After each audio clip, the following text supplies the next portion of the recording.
Author's Note, October 1st, 2020. As I write this, I'm sitting in the shadow of Mount Timpanogos under the illumination of a full moon, cigar burning, glitch mob streaming to my wireless Skull Candy Crusher headphones as Kitty sleeps beside me on the backyard patio furniture. Don't tell my wife. This setting is a poetic way for me to add this final stroke to Subsumption before it's sent to the printer to face the market test, since it was in identical conditions that the story was born, nurtured, and finally finished, but I would have been walking.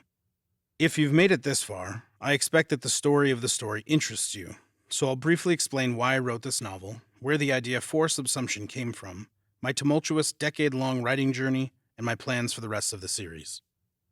I don't remember the moment I decided to write Subsumption, but it was sometime in 2011 after I started my PhD in economics. I wasn't fulfilling some dream of being a writer. My mother was the successful author. I wanted to be a rock star. But once the story came to me, writing it became an all-consuming activity. From the beginning, I intended for this story to inspire people, to help them discover reasons to be optimistic about our collective future in a world increasingly addicted to base nihilism. I also knew that to accomplish this, Subsumption had to do three things. 1, it had to be entertaining. 2, it had to provide strong moral instruction. 3, it had to include intertextual symbolism. Anything less would be a failure, in my mind. The fact that I'm surrounded by technology at this very moment is typical. I'm an unapologetic believer in the power of tech to improve our lives, and I leverage it in every facet of my existence. But as an economist, I know that it's only half the battle, and that human interactions, what my kind call social institutions, are equally important for sustainable progress. Like the twin columns supporting the sign over Nereo's Stargate, technology and social institutions are what make progress possible, a fact I emphasized during my time as a professor in training at the University of Utah. I'll come back to that. Without both pillars, society becomes a dystopian nightmare, incapable of satisfying the complete needs and wants of its citizens. But when they're balanced, we flourish beyond our wildest imaginations, and progress marches onward. While I can't remember the exact genesis moment for the story, I do remember a concept that was instrumental in the early stages: subsumption. This is a term from Marxian economics, the core theory of my university department despite Utah's notoriety for conservatism. How this program became one of the last bastions of Marxist ideology is a fascinating story that I hope someone else will tell. And while I'm also an unapologetic fan of capitalism and its unrivaled historical success at creating repeatable material progress, like my cigar, I'm thankful to the faculty who introduced me to alternative ways of seeing a problem and the notion that over time, capital tends to subsume labor.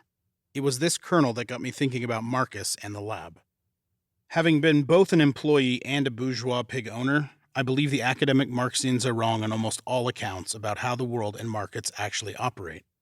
In particular, the principal-agent problem between owners and their employees is inadequately addressed. Look up shirking to see how difficult it is to get most workers to do the job they agreed to.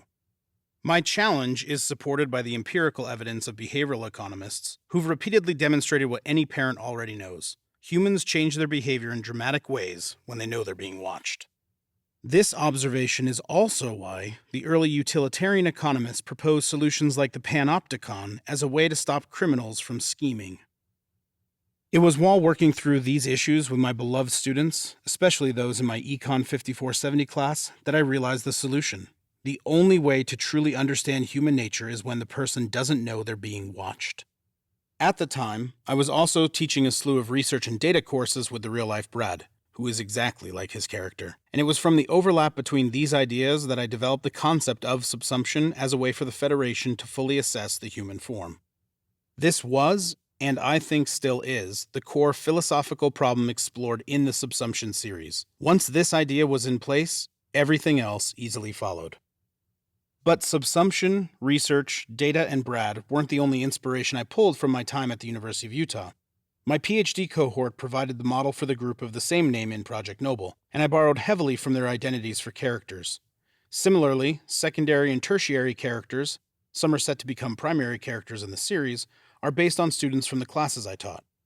Finally, many of my employees, who were my best students before being hired, will recognize themselves in the cast of the Subsumption series, an act of homage for their inspiration, directly or indirectly, with my writing. I hope they feel I've captured the essence of their identities. If it isn't clear yet, my writing journey was inextricably tied to my time at the University of Utah, but the details are in the sequence of events. The period from 2011 through 2012 was spent ideating and researching the story, but at some point in that window, I started writing. I didn't know about this distinction at the time, but I was pantsing it, meaning I was writing from the flow state without an outline. In 2012, between sitting in classes and teaching, I continued writing Subsumption, and on March 2nd of 2013, I finished the zero draft.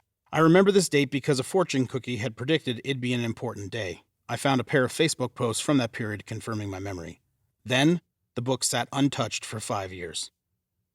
It wasn't for a lack of desire that the project stalled. I'd given the zero draft to a few friends and was encouraged by the feedback I received, but I was overwhelmed by life. I had a growing family, I was still taking classes and had started preparing my dissertation, and I was teaching, a lot, at multiple universities by this point. So what does a person with too little time do? That's right, they start a business. This was more an act of fate and less the result of planning. Brad and I had tried to establish a data science institute at the university, before data was cool, but we were shot down. So we decided to do it privately and hired a gaggle of our best students. Thus, Imperatos was born, and the book was knocked down to a distant 5th place in the order of my life's priorities. At some point in 2015, I complained to my wife Nicole that the book was losing its saliency. I'd originally set the story in 2014, but that date was already long gone. And she told me to be patient because I couldn't predict when subsumption would be needed in the world. As someone who was busy telling the future with data, on campus and in the marketplace, I scoffed at her naivete. But today, thanks to the post hoc outcomes, I realized she was right. Occasionally, my earliest readers of the zero draft would ask about the story, but since I was in the final phase of my PhD, every free moment, which turned out to be Sundays, was spent crafting my dissertation from the Imperatos office with the voluntary assistance of 2 truly dedicated employees, Lindsay and Raymond. It was during one such Sunday session in 2017 that I mentioned the novel's existence to Lindsay. If my memory is correct, and I have no Facebook post to verify this, she asked me when I planned to write a textbook. Lindsay had become my go-to teaching assistant by this point, so it was a logical question coming from someone who helped craft the mass of materials necessary to enlighten minds. I jokingly replied that I already had my textbook, but it was a sci-fi novel. She asked to read the zero draft, and at the next Sunday session, she enthusiastically encouraged me to return to it, seeing the parallels between the story's subject matter and what we were teaching in class. I nodded and smiled, then said I'd think about it once the dissertation was behind me. In early 2018, with the end of my PhD in sight, Lindsay and a few of my original readers convinced me that it was time to dive back in. By mid-May, a few weeks after defending my dissertation, I made good on that promise and started plotting revisions. Lindsay stayed on to help. For the astute reader of the copyright page, you'll already know that she became my editor. The rigors of my dissertation and my father's eternal wisdom taught me the importance of having a system, so I researched existing software solutions and writing best practices. This led me to the vibrant indie author community. After consuming hundreds of YouTube videos at 2x speed, I was converted from a pantser to a plotter and headed down an unfamiliar path. I started 2019 with a solid writing system in place. I wasn't teaching anymore, but I was still busy with family and Imperatos, so the process of rewriting went slowly.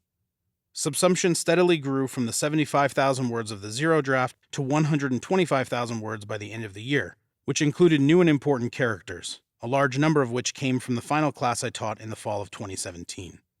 By mid-November, I had a revised draft which I gave to 24 beta readers.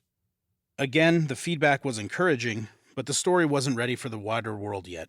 I realized I didn't have a good grasp of what sci-fi fans expected. Thus, Operation Humerus Gigantes was born. In 3 months, I read more than a dozen of the top sci-fi books of all time. Simultaneously, in early 2020, Lindsay and I began a developmental edit, applying the methods of Sean Coyne's story grid. This was a pivotal turning point because it showed me where the major structural issues were that needed fixing. One of the beta readers from this period was another important man I'd met long ago in my history classes at the university, Bill Martin. Yes, he's real, and yes, he's just like his character. He'd moved to Albania to teach a graduate-level sci-fi literature class and wanted to include Subsumption in his upcoming semester. By March, just as the pandemic hit, I was busy revising, and in May, I gave him the book. I also sent it to another round of beta readers. The feedback this time exceeded my expectations. I was close. Lindsay spent the summer of 2020 copy editing Subsumption while I drafted Coverted and Disclosure, prequels in the series meant to function as free reader magnets, a best practice I'd learned from the indie author community. The value of our system proved itself 10 times over, and within a couple of months, the prequels blitzed through the same ideation, outlining, writing, editing, and revising process. Coverted launched in August with the first announcement about what I was up to. Disclosure released a month later. Meanwhile, Lindsay and I were busy putting the final polish on Subsumption in anticipation of its October 2020 release. All this required a Herculean effort only made possible by the global downturn that impacted Imperatos. Which brings us to today. My cigar is almost out, but I have another nearly identical one. Thanks, capitalism. Kitty is still asleep, and Seven Dust is playing in my headphones now. My family is healthy and happy, and I'm optimistic about the future, though a sizable portion of society seems to crave the collapse of America. My wife's words keep coming back to me. The world needs Subsumption now more than it did in 2014. But Subsumption is only the first story in this series, and I plan to spend the next decade writing the 3 remaining novels, plus an unknown number of short stories, similar in scope to Coverted and Disclosure. There's also a parallel reveal coming about this universe and the Confederation that an astute reader may uncover. Before we say goodbye, for now, here's my system for finishing the series. I'll spend 6 months wandering in the wilderness with Kitty while listening to music and ideating. Then I'll burn a few months outlining. After that, I'll do a few more months of research, followed by a year of writing to get the 0 draft, which I'll give to beta readers. From there, I'll take a couple months for developmental editing and revisions before another round of beta readers. I'll make final changes, then send the manuscript to Lindsay for months of copy editing and a final proofread. By late 2023, Guardians will be ready to face the market test. An optimized version of this system, using lessons learned in the next iteration, will be repeated for Echoes and Astra. Again, if you've made it this far, you must be really committed to the story.